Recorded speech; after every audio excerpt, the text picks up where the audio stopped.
प्रकृति यानी छठ मैया की आराधना की अनोखी परंपरा का छठ पर्व पूरे बिहार, पूर्वी उत्तर प्रदेश और नेपाल में श्रद्धा और बड़ी धूमधाम के साथ मनाया जाता है।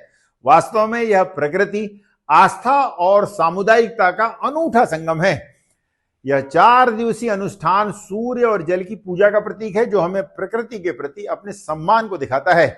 छठ में व्रती नदियों में खड़े होकर उगते और डूबते सूर्य को अर्घ्य देते हैं। इतना ही नहीं, उनके प्रसाद में मौसमी फल, सब्जियां और ठेकुआ जैसी प्राकृतिक चीजें शामिल होती हैं, जो पूरी तरह से बायोडिग्रेडेबल हैं।